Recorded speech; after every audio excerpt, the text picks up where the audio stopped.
निमिषा की माँ ये कह रही हैं कि वो ब्लड मनी का इस्तेमाल करके अपनी बच्ची की ज़िंदगी बचा लेंगे। अब मुझे ये नहीं पता कि एक माँ जो है वो आउट ऑफ सिस्टम जाकर अपने बच्ची की ज़िंदगी बचा पाएगी या सिस्टम ही घुटने टेक कर बच्ची को माँ के गोद में लाकर छोड़ देगा। क्या पैसे के बल पर निमिषा की ज़िंदगी बच सकती है या नहीं?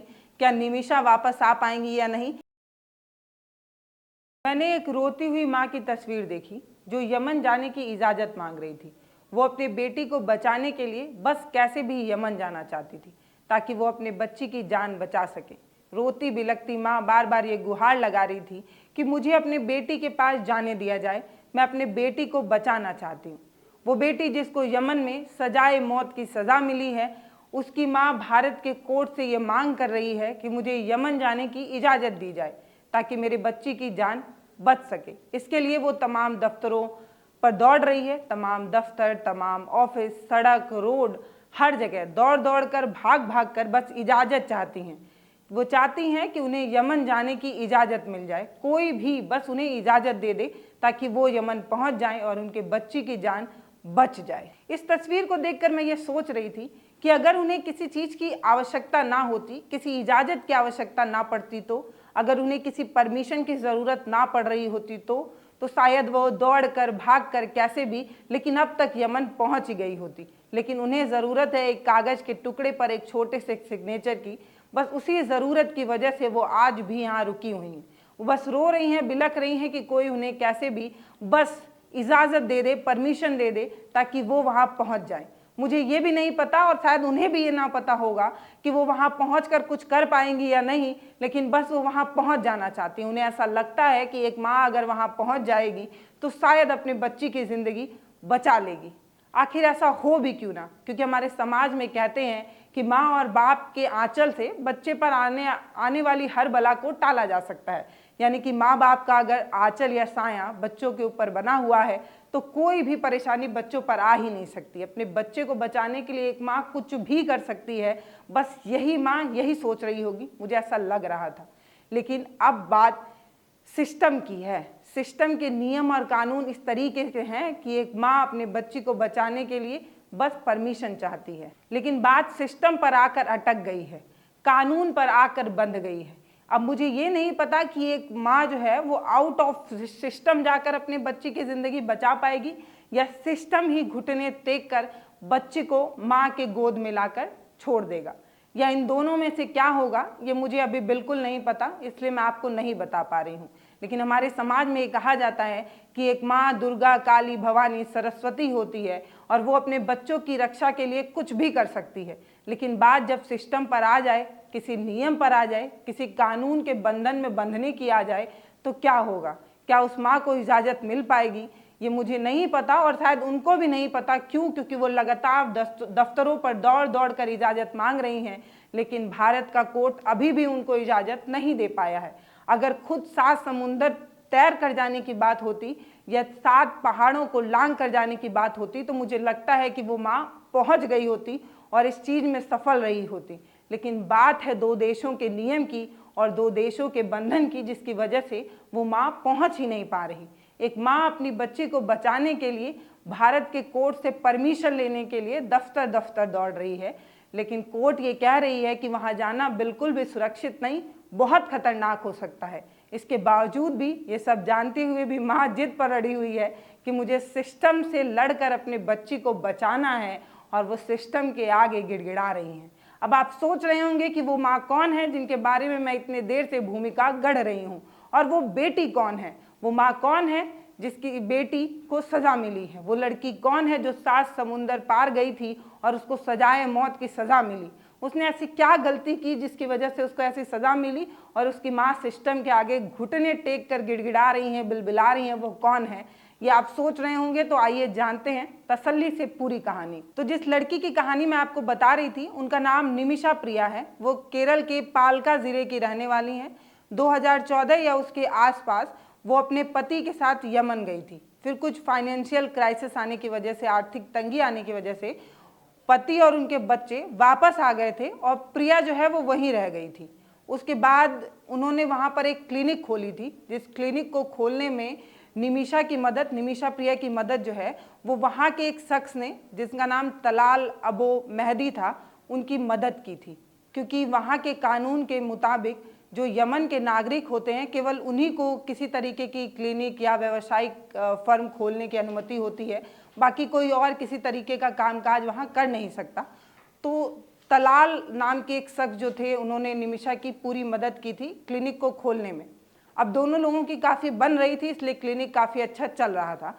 लेकिन कुछ दिन बाद इनके संबंध बिगड़ने लगे और तलाल जो है वो निमिषा को प्रताड़ित करने लगा।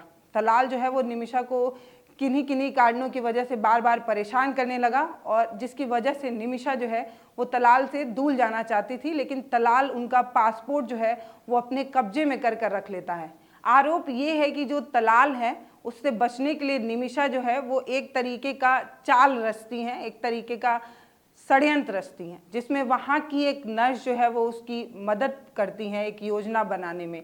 वो योजना ये होती है कि किसी तरीके का कोई नशीला इंजेक्शन है जो तलाल को दिया जाएगा, उससे वो नशे में आ जाएगा, बेहोश हो जाएगा और पासपोर्ट लेकर ये वापस इंडिया चली आएंगी। लेकिन जो नशे का इंजेक्शन था उसका ओवरडोज होने की वजह से तलाल की मौत हो जाती है।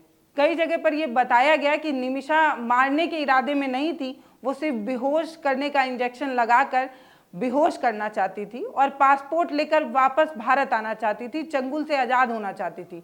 लेकिन जो डोज था वो ओवरडोज हो गया, अधिक मात्रा में लगने की वजह से तलाल की मौत हो गई और तभी से मौत का ये जो मामला है उस पर एक कार्रवाई शुरू हो गई। लेकिन आगे के कई रिपोर्ट में कहानी कुछ अलग बताई गई है। ये बताया गया है कि निमिषा और उसके साथी ने मिलकर तलाल को सिर्फ मारा ही नहीं, उसके बॉडी के टुकड़े कर कर पानी के टंकी में छुपाने की कोशिश भी की थी। एक रिपोर्ट में ये भी बताया गया, जिसके बाद से इस मामले पर कई तरीके की कार्रवाई हुई और 2018 में उनको मृत्युदंड की सजा सुनाई गई। निमिषा को तो मृत्युदंड की सजा मिल गई और उसके साथ देने वाले साथी को जीवन भर कारावास की सजा सुनाई गई, यानी कि जिंदगी भर जेल काटना, और इनको मिली मृत्युदंड की सजा।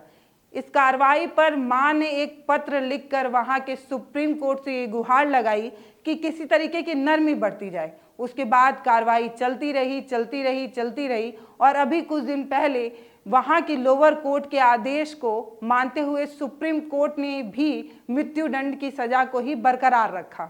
अब पेच फंसता है वो यहाँ पर कि यमन में यात्रा प्रतिबंधित है, यानी कि भारत के किसी भी नागरिक को यमन में यात्रा करने का परमिशन नहीं है। लेकिन निमिषा की मां ये चाहती हैं कि वो वहां पर जाएं और अपनी बच्ची को बचा कर ले आए। इसके लिए वो भारतीय कोर्ट से गुहार लगा रही हैं और कोर्ट नियम का हवाला देकर ये कह रहा है कि वो वहाँ जाना बिल्कुल भी सुरक्षित नहीं है, क्योंकि वहाँ पर भारतीय दूतावास के कोई भी दूत अभी मौजूद नहीं है, तो आपके लिए रिस्की हो सकता है। लेकिन माँ जिद पर अड़ी हुई है। निमिषा की माँ ये कह रही हैं कि वो ब्लड मनी का इस्तेमाल करके अपनी बच्ची की जिंदगी बचा लेंगी।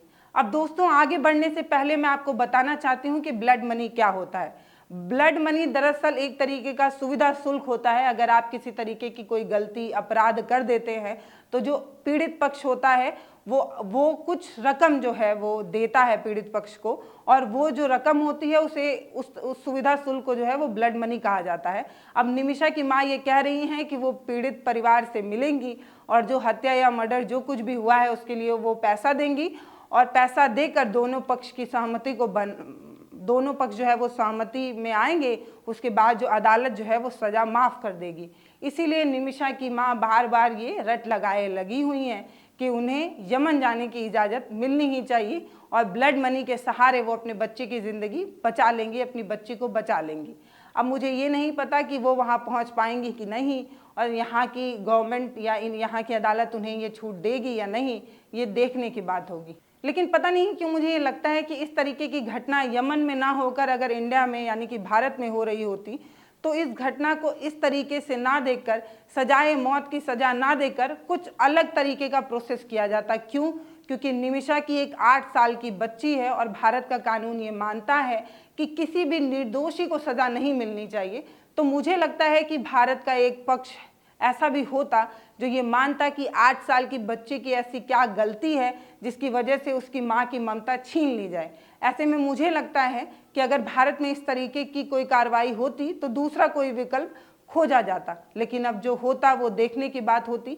मैं इस सभी चीज़ को समय पर छोड़ देना चाहती हूँ। बाकी इस मामले में आगे क्या होगा ये देखना होगा। क्या पैसे के बल पर निमिषा की ज़िंदगी बच सकती है या नहीं, क्या निमिषा वापस आ पाएंगी या नहीं, एक माँ की ममता से क्या निमिषा बच पाएंगी या एक बच्ची की ज़िंदगी से माँ की ममता छिन जाएगी, ये एक सवाल है और इसको समय पर छोड़कर मैं लेती हूँ आपसे विदा। नमस्ते, मैं हूँ पल्लवी, आप देख रहे हैं भारत एक नई सोच। बहुत धन्यवाद।